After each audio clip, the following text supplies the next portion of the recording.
ಸ್ವಾಮಿ ಕೊರಗಜ್ಜೋಂ ನಮ್ಮ ಭಗವತಿ ವಾಸುದೇವಾಯ. ಇವತ್ತು 12 portal. So ಇವತ್ತು ನೀವು ಒಂದು ನಿಮಿಷ ಈ ಒಂದು ಕೆಲಸವನ್ನು ಮಾಡಿ ಯಾವುದೇ ಸಮಯದಲ್ಲಿ ನಿಮ್ಮ ಜೀವನದಲ್ಲಿರುವಂತಹ ಯಾವುದೇ ಒಂದು ಆಸೆ ಕೋರಿಕೆಯನ್ನು ನೆರವೇರಿಸ್ಕೊಳ್ಬೋದು. ಏನೇ ಒಂದು ಕನಸು ಕಂಡಿದ್ರೂ ಅದು ಕೂಡ ನಿಜವಾಗುತ್ತೆ. ಇಲ್ಲಿ ನೋಡಿ 12 ಇಲ್ಲಿ ಟೋಟಲ್ ಮಾಡಿದಾಗ 12 1 + 2 + 1 + 2 6 ಬಂದಿದೆ. ಈ ವರ್ಷ 2024 ಇದು. ಇಲ್ಲಿ ಕೂಡ 6 ಬಂದಿದೆ ದೈಹಿಕ ಸಂಕೇತ. 1 + 2 ಅಂದರೆ ಇದು ಗುರುವಿನ ಸಂಕೇತ ಕೂಡ ಆಗುತ್ತೆ. ಇವತ್ತು ಗುರುವಾರ. ಸೊ ಇವತ್ತು ನಾವು ಏನೇ ಒಂದು ರಿಚುವಲ್ಸ್ ಮಾಡಿದ್ರು, ತಂತ್ರವನ್ನು ಮಾಡಿದ್ರು, ಅಥವಾ ಮಂತ್ರವನ್ನು ಜಪ ಮಾಡಿದ್ರು, ಅಥವಾ ಜಸ್ಟ್ ಕೇಳಿದ್ರು ನಾವು ಅಂದ್ಕೊಂಡಂತಹ ಆಸೆ ಕೋರಿಕೆಯನ್ನು ನೆರವೇರಿಸ್ಕೊಳ್ಬೋದು. ತುಂಬ ಅಂದರೆ ಇವಾಗ ಮನಸ್ಸಿನಲ್ಲಿ ಏನಾದರೂ ಒಂದು ಇಚ್ಛೆ ಇರ್ಬೋದು. ಇವಾಗ ಕೆಲವರಿಗೆ ನನಗೆ ಗೌರ್ಮೆಂಟ್ ಜಾಬ್ ಸಿಗಬೇಕು, ಪ್ರಯತ್ನ ಪಡ್ತಿರ್ತೀರಾ, ಓದಿರ್ತೀರಾ, ಆದ್ರೂ ಕ್ಲಿಯರ್ ಆಗ್ತಾ ಇರಲ್ಲ ಎಕ್ಸಾಮ್. ಮನಸ್ಸಿನಲ್ಲಿ ಒಂದು ಸಂಕಲ್ಪವನ್ನು ಮಾಡಿ, ನಾನು ಈ ಎಕ್ಸಾಮ್ ಬರ್ತಿದ್ದೇನೆ ಅಥವಾ ಬರೀತಾ ಇದ್ದೇನೆ, ನಾನು ಈ ಎಕ್ಸಾಮ್ ಕ್ಲಿಯರ್ ಮಾಡಿ ನನಗೆ ಗೌರ್ಮೆಂಟ್ ಜಾಬ್ ಸಿಗಬೇಕು. ಅಥವಾ ನೀವು ಇಷ್ಟಪಟ್ಟವರನ್ನು ಮದುವೆ ಆಗಬೇಕು, ಮನೆಯಲ್ಲಿ ಒಪ್ತಾ ಇಲ್ಲ, ಅಥವಾ ಹುಡುಗ ಒಪ್ತಾ ಇಲ್ಲ, ಹುಡುಗಿ ಒಪ್ತಾ ಇಲ್ಲ, ಡೀಪ್ ಪ್ರೀತಿ ನಿಮ್ಮದು, ಬಟ್ ಸಮಸ್ಯೆ ಆಗ್ತಾ ಉಂಟು, ಅಡೆತಡೆಗಳುಂಟು. ಸೊ ಮನಸ್ಸಿನಲ್ಲಿ ಒಂದು ಸಂಕಲ್ಪ ಮಾಡಿ, ನಾನು ಬಯಸಿದಂತಹ ವ್ಯಕ್ತಿಯ ಜೊತೆ ನನಗೆ ಮದುವೆ ಆಗಬೇಕು, ನಮ್ಮ ಪೇರೆಂಟ್ಸ್ ಒಪ್ಪಬೇಕು, ನಮ್ಮ ಹುಡುಗ ಒಪ್ಪಬೇಕು, ಹುಡುಗಿ ಒಪ್ಪಬೇಕು, ನಮ್ಮವರು ನಮ್ಮಿಂದ ದೂರ ಆಗಿದ್ದಾರೆ, ಮನೆ ಬಿಟ್ಟು ಹೋಗಿದ್ದಾರೆ, ಅವರು ರಿಟರ್ನ್ ಬರಬೇಕು, ಅಥವಾ ಬಿಸ್ನೆಸ್ ನಂದು ಚೆನ್ನಾಗಿ ಆಗಬೇಕು. ಇವತ್ತು ನೋಡಿ ಏನೇ ಒಂದು ಕೆಲಸ ನೀವು ಅಂದ್ಕೊಂಡ್ರೂ ಅದು ನೆರವೇರುತ್ತೆ. ತುಂಬ ಶಕ್ತಿಶಾಲಿಯಾದಂತಹ ದಿನ ಇವತ್ತು. ಖಂಡಿತವಾಗಿಯೂ ಯಾವುದೇ ಒಂದು ಕಾರಣಕ್ಕೂ ಇದನ್ನು ನೀವು ಮಿಸ್ ಮಾಡಬೇಡಿ.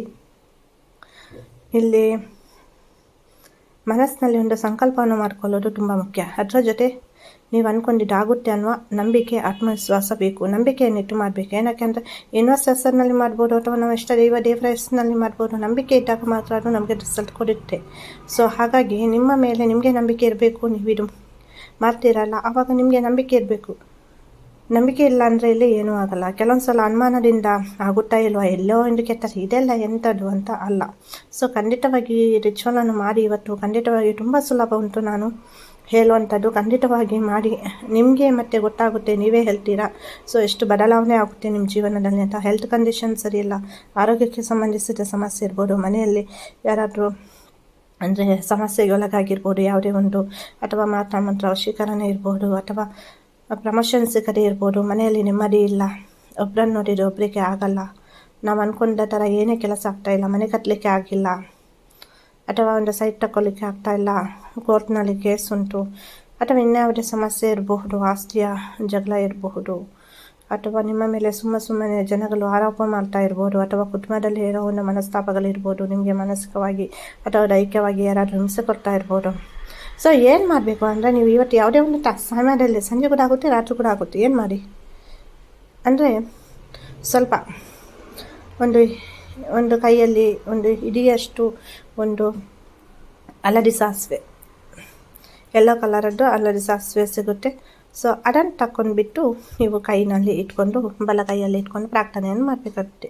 ಮುಷ್ಟಿಯನ್ನು ಇಟ್ಟುಕೊಂಡು ಏನಂತ ನಿಮ್ದು ಏನು ಆಸೆ ಕೋರಿಕೆ ಅಂತ ಏನು ನೆರವೇರಬೇಕು ಅದು ನಿಮ್ಮ ಇಷ್ಟ ದೇವರ ಹೆಸರಿನಲ್ಲಿ, ಅಥವಾ ಏನೋಸ್ ಹೆಸರಿನಲ್ಲಿ, ಎಂಜಸ್ ಹೆಸರಿನಲ್ಲಿ ಪ್ರಾರ್ಥನೆಯನ್ನು ಮಾಡಬೇಕಾಗುತ್ತೆ. ಆ ನಂತರ ಮನೆಯೊಳಗೆ ಇದನ್ನು ಮಾಡಬೇಕು, ಪ್ರಾರ್ಥನೆ ಮಾಡಬೇಕು.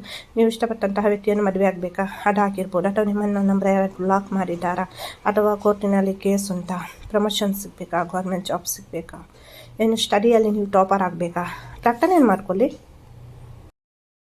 ಪ್ರಾರ್ಥನೆ ಮಾಡಿದ ನಂತರ ಏನು ಮಾಡಬೇಕು ಅಂದರೆ ನೀವು ಹೊರಗೆ ಬಂದುಬಿಟ್ಟು ಅದನ್ನು ಎಲ್ಲಿಯಾದರೂ ಹೊರಗೆ ಪ್ಲೇಸ್ ಇರುತ್ತೆ ಅಲ್ಲ, ಹೂವಿನ ಗಿಡದ ಹತ್ರನೂ ಆಗ್ಬೋದು, ಎಲ್ಲಿಗಾದರೂ ಆಗ್ಬೋದು. ಸೊ ಅದನ್ನು ಬಿಸಾಕಿದ ನಂತರ ಹಿಂದೆ ತಿರುಗದೆ ಮನೆಯ ಒಳಗೆ ಕಾಲು ತೊಳೆದು ಬಿಟ್ಟು ಹೋಗಬೇಕಾಗುತ್ತೆ. ನೀವು ಬಿಸಾಕ್ತೀರಾ, ಕಾಲು ತೊಳೆದು ಒಳಗೆ ಹೋಗಿ, ಯಾವುದೇ ಕಾರಣಕ್ಕೂ ರಿಟರ್ನ್ ಹಿಂತಿರುಗಿ ನೋಡಬಾರ್ದು.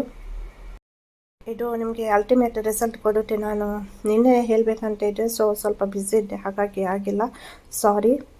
ಖಂಡಿತವಾಗಿ ನಿಮಗೆಲ್ಲರಿಗೂ ಒಳ್ಳೆಯದಾಗಲಿ. ನಾನು ಕೂಡ ನನ್ನ ಪ್ರಾರ್ಥನೆ ಸಮಯದಲ್ಲಿ ನಿಮಗೋಸ್ಕರ ಪ್ರಾರ್ಥನೆ ಮಾಡ್ತೀನಿ. ವಿಡಿಯೋ ಇಷ್ಟ ಆದರೆ ಲೈಕ್ ಮಾಡಿ, ಶೇರ್ ಮಾಡಿ, ಹಾಗೆಯೇ ಎಲ್ಲರಿಗೂ ಒಳ್ಳೆಯದಾಗಲಿ. ಧನ್ಯವಾದಗಳು.